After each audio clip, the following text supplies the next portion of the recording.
It's the latest with Maya. Yeah, It's the latest with Maya. okay. Who's she gonna talk to now? What's she gonna ask about? Hi, my name is Maya from the latest with Maya, and I'm so excited to be talking with you. Hey, mate, it's beautiful to have you here, and thanks for taking the time to chat. So what attracted you to the script of Kangaroo Island? Firstly, the fact that I'd never heard of the island before. I thought it was a made-up place. Um, I honestly didn't know that there was a beautiful island off the coast of South Australia that existed. I just thought it was this really interesting name of something that I'd never heard before and went, oh, cool, that's an interesting place. And yeah, it sounds pretty, out there. And then the more I started to read about it, I fell in love with the story. And I spoke to a friend and I realized that Kangaroo Island was very much like one of the most pristine places in Australia. Um, but it was the challenge of shooting on a remote island where the nature becomes so much more of a character rather than a bystander as it normally does in lots of other films. And I think having grown up remotely in the remote desert of Western Australia and down south on farms as a kid, I hadn't really been able to play with nature as a main character in film before. And for this character, for Ben and his silence, his avoidance, the way that he plays his life game in order to get exactly what he wants at all times, I knew that that would work alongside this beautiful, harsh nature. And so for me, it was a good challenge to remind myself to let go of the acting and let the world do the work. That's what I really wanted to play with. Oh, wow. So can you relate to your character in any way? Not no, not in the sense of like I have a wonderful fiance. If I were to say yes, she'd be like, "What do you mean?" Um, but no, yeah, there's stuff that I do. His love of his kids. I really wanted to make Ben a beautiful father. I wanted him to be kind of capable of having a great life, but incapable of stopping himself from getting in his own way. So whether it be his gambling, his love for other women, um, his want to just be wanted by absolutely everybody and everything.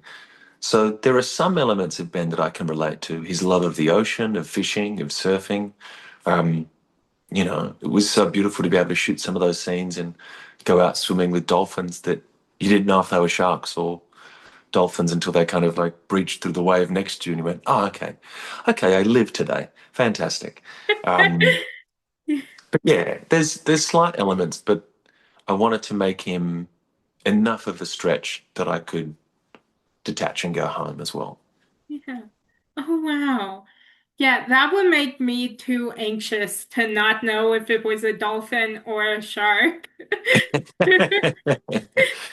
And they're the same kind of like the same kind of color underwater, especially. And you're focused on getting the shot, and you're aware that there's a drone up there, and someone's got a long shot on you, and then there's like another camera down the beach, and there's only one other person who's watching you, and it's like the safety supervisor who's about 400 meters away, so about 150 feet on like yeah, and not with a surfboard. So you know that if something happens, you're like, oh, I'm kind of done for. So I've got to make sure I've got my wits about me. But good challenge. Yeah, so what do you hope people take away from watching Kangaroo Island? But life is messy. I think I think all too often we get these films that package up a problem or a family or a transitional moment in time and we get a neat little bow and where we kind of leave the cinema going, yeah, it was like, you know, okay, cool message. But I think the beauty of this is that it's a real family who aren't good in the ways that they work through things, like the father will get them and lock them in a shed and turn the lights out and make them figure out their problems. And, they quarrel loudly, they argue at the dinner table, they try to figure things out as they go. And I think that's why it resonated in Australia, especially on Netflix and New Zealand, is because it resonated with this kind of it's imperfect, but it's life, it's ours. So I hope that people can walk out of the cinema or wherever they're watching it and whoever they're watching it with and maybe have some of the harder conversations they've been avoiding for a while and know that it doesn't need to start right and it doesn't need to end right. It just needs to happen. And the moment that it starts happening is the moment that you start making progress. Yeah. Oh wow.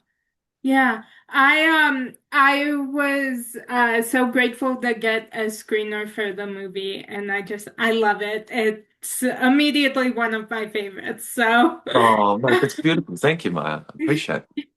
yeah.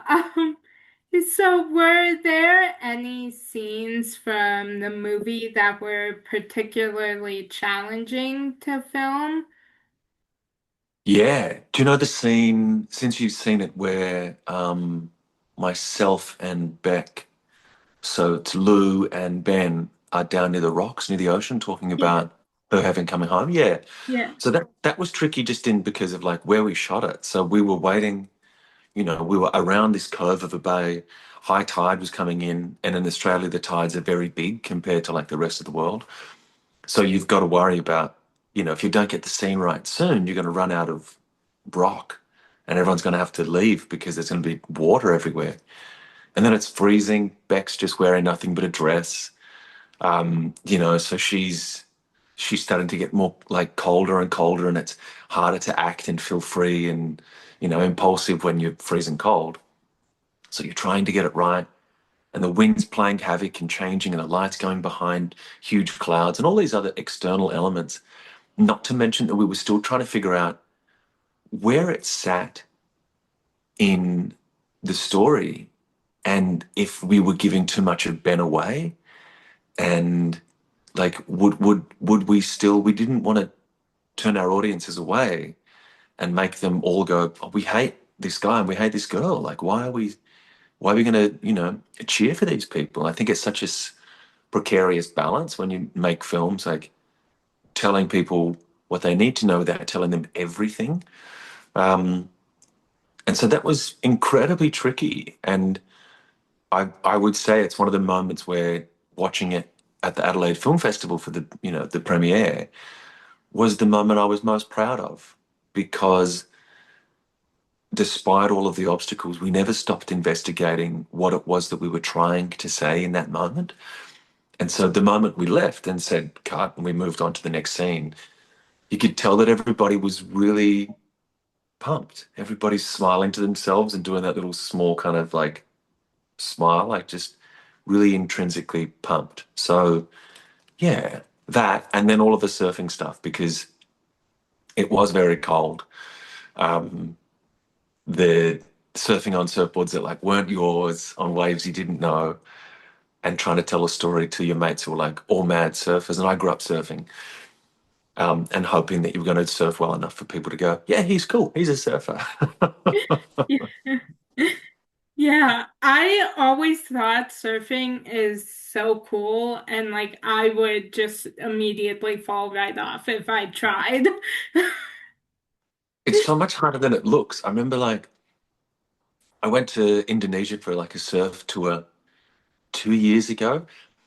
And I remember thinking, oh yeah, I can surf. I can surf. And the moment you go out to this like remote island and start surfing, and then there's some little kid who's like 8 and he's just tearing it up and absolutely destroying you, you go, oh, okay, like, no, I've only scratched the surface. Not at all.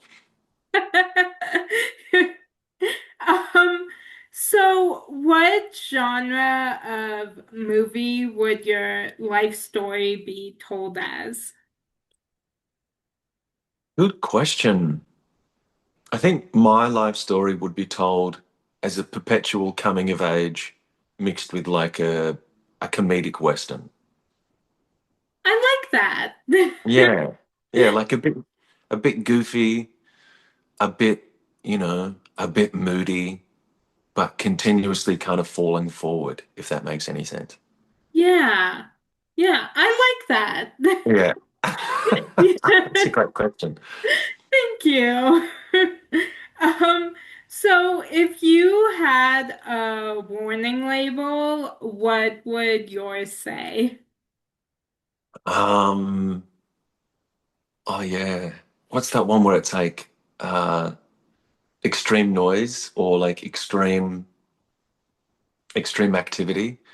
It's like, yeah, warning like no need to replace the batteries, like the battery life goes forever. Or like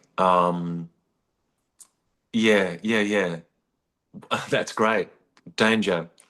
Do not push this button. Something like that. I love those. Yeah. Yeah, yeah, I'd have several. I couldn't pick just one, I don't think. Yeah, it would depend on the day. Like weekends, it'd be like, don't poke the bear. And then like during the weekday, it'd be like, yeah, just like if it's going this way, please stay out of its way. Yeah. I love that. Um, so is there a movie world that you wish you could live in? I I continuously go back to this, and my buddies and I discuss it all the time. It'd be way too expensive to make it again or do it. But have you seen Waterworld with Kevin Costner? Oh, I haven't. Oh my God, you have to see Waterworld. Maya, it is one of those things where they started the movie. I think they changed director twice. It was so expensive because it's all shot on open ocean, right? It's Kevin Costner. There's no more earth left. And so and fuel has become sand is like gold. And he's growing all these plants on his massive like catamaran. He's cruising the ocean. It's like Mad Max on the high seas, right? It basically is. But it's awesome. It is so cool. And he goes diving with a little pocket knife in his mouth and catches this huge monster shark eel thing. And if I could exist in a world, it would be that one because it's like this one's so wackadoo regardless that it wouldn't matter if I was in that one.